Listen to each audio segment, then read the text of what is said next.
start with straight line method. Straight line method is very straightforward. Straight line method में हर साल हम equal amount of depreciation लगाते हैं and we have the original cost of the asset because we are following the cost method in which we have the original cost of the historical cost of the asset. We also have the salvage value of the asset. Original cost में से salvage value minus करेंगे. Today when we purchase the asset has this cost. After using the asset for the number of years which we estimate what are the number of years of the asset will have this value. So the difference between the two is the total amount of asset that will consume. ये total consumption assets का जो आप कर लोगे, divide this value by the useful or depreciable life of the asset.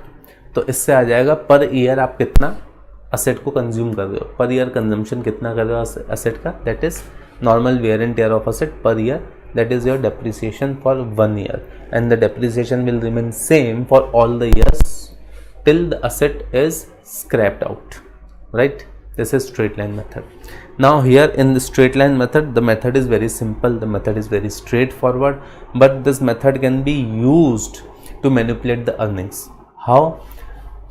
Management can manipulate the earnings in two ways. What management can do? Management can first of all increase the salvage value, estimate a higher salvage value, or management can estimate a higher useful life of the asset. दोनों में से कुछ भी ज़्यादा estimate कर दिया. अगर salvage value suppose there is an asset जिसकी original cost है 100,000 और उसकी जो salvage value है salvage value 10,000, so total numerator आ जाएगा 90,000 and useful life कितनी है, useful life 10 है, तो 9,000 पर ईयर डेप्रिसिएशन आएगा. This depreciation will reduce your income by 9,000 each year. But management has some other plans. Management ने बोला कि कॉस्ट तो उसकी 100,000 ही है, but will assume the scrap value of the asset as 25,000.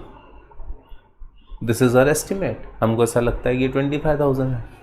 So as a result of this, total depreciable value will be 75,000 in the useful life of the asset. तो उसको 10 से divide करेंगे तो it will come out to 7,500 which is less than the earlier figure of 9,000. देखो अब ये profit will be reduced only by 7,500, तो profit inflate हो गया 1,500 से.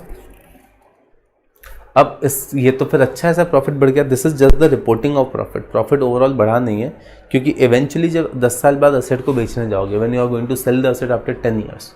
अब मान लो 10 साल बाद असेट 10,000 भी बिकती है, asset will be sold at 10,000 क्योंकि यही उसकी ट्रू स्क्रैप वैल्यू थी. तो अगर वो 10,000 भी बिकेगी, but in your books the carrying value of the asset, what is the carrying value और book value of the asset? Carrying value और book value of the asset is the price at which you are the assets are being shown in your books. Books में किस price पे show हो रही है, मतलब historical cost minus accumulated depreciation. तो 10 साल का डेप्रिसिएशन तो 75,000 हो जाएगा. तो 100,000 में से 75,000 जो एक्यूमुलेटेड डेप्रिसिएशन माइनस करोगे 10 साल में, तो 10 साल बाद जो बुक वैल्यू या कैरिंग वैल्यू होगी वो 25,000 होगी, बट वो बिकेगी तो 10,000 में. तो फिर क्या हो जाएगा? 15,000 का you will report a loss. 15,000 का लॉस रिपोर्ट करोगे. नाउ ये 15,000 का लॉस क्यों आया? ये 15,000 का लॉस इसलिए आया क्योंकि आपने हर साल, ठीक है, you reported a depreciation expense of 7,500 each year, but you should have reported a depreciation expense of 9,000 each year because you saved 1,500 in depreciation expense each year. You inflated your profit by 1,500 each year for 10 years, and because of this you are incurring a loss of 15,000 at the end of 10 years when you are scrapping out the asset. तो यार what goes around comes back around. जो आपने शुरू में profit को बढ़ा के बताया 1,500 से each year, you made the investors happy, you made the management happy, you made the outside world happy. वो फिर सब एक साथ क्या करेंगे? They will all be sad together after 10 years. ये तो बस उसको क्या करना है, उसको अवॉइड करना है ना. ऑस्ट्रिच की जैसे ऑस्ट्रिच होता है ना, वो जो एकदम क्या करता है, वो कोई थ्रेड देखता है तो वो अपना सर छुपा लेता है, तो उसको लगता है because he is not able to see, तो उसको लगता है देयर इज नो थ्रेट. ठीक है, क्लियर हुआ? तो ये देखो मैनेजमेंट ने मैनिपुलेट कर दिया. अब 10 साल तक तो मैनेजमेंट पेंटेड अ रोजी picture, but what will happen after 10 years? ये तो एक सिनारियो है। दूसरे सिनारियो में मैनेजमेंट ने स्क्रैप वैल्यू तो यही मानी 10,000 ही। इन केस 2 100,000 का असेट खरीदा, मैनेजमेंट ने बोला स्क्रैप वैल्यू 10,000 ही है, वी आर वेरी ईमानदार, वी आर वेरी ऑनेस्ट, तो 10,000 ही मानी। बट ऐसा बोल के कि वी आर ऑनेस्ट, उन्होंने क्या किया, उन्होंने जो यूज़फुल लाइफ है यूज़फुल लाइफ को बढ़ा के 15 कर दिया। तो अब 90,000 इज़ योर टोटल डेप्रिशिएबल, मतलब this is the amount that asset will be, you will depreciate asset by this amount in the entire life of the asset। But life को ही एस्टिमेटेड लाइफ को ही क्या कर दिया, 10 के बदले 15 कर दिया। तो 15 से डिवाइड करोगे तो 90,000 को 15 से डिवाइड करोगे तो मेरे ख्याल से 15 6 96,000 आएगा। फिर ये यहाँ पे 3,000 रुपीज़ से आपको प्रॉफिट बढ़ गया। अब सर इसमें क्या होगा, इसमें ये होगा कि आफ्टर 10 ईयर्स हर साल 6-6 हज़ार से कम होगा, तो 10 साल में टोटल मशीन जो है 100,000 की मशीन है, 10 ईयर्स में टोटल डेप्रिसिएशन कितना लग जाएगा, 60,000 लग जाएगा, right.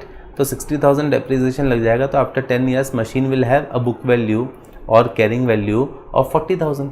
Machine will have a book value और कैरिंग वैल्यू ऑफ 40,000। लेकिन जो एस्टिमेट हमने बनाया था कि असेट 15 साल तक चलेगा, वो जो ख्वाब हमने देखा था, वो जो सपने हमने संजोए थे, वो सब टूट जाएंगे। छन से जो टूटे कोई सपना, और वो मशीन क्या होगी, मशीन को बेचना पड़ेगा 10 साल बाद, because machine never had a useful life of 15 years. तो मशीन को बेचो, अब बेचोगे कितने पे, बेचोगे तो वही 10,000 पे, यही मान के चलते हैं, यही ट्रू स्क्रैप वैल्यू है जो आपने मानी भी थी। ऐसा नहीं है, मैनेजमेंट नहीं बोला था 10,000 स्क्रैप वैल्यू, बट यहाँ मैनेजमेंट ने गड़बड़ कर दी ना, बोला 15 ईयर्स चलेगी मशीन, 15 ईयर्स थोड़ी चलेगी। अब वो 10 साल बाद उसको बेचना पड़ेगा 10,000 पे, तो again there is a loss of 30,000, ये loss on sale of machine. अब ये 30,000 का लॉस क्यों आया सर, क्या इसलिए आया क्योंकि ये यहाँ 6,000 रिपोर्ट किया था instead of 9,000? Yes, you saved depreciation expense of 3,000 each year, you inflated profit by 3,000 each year for 10 consecutive years, so that's why you have to report a loss of 30,000 at the end of 10th year, right?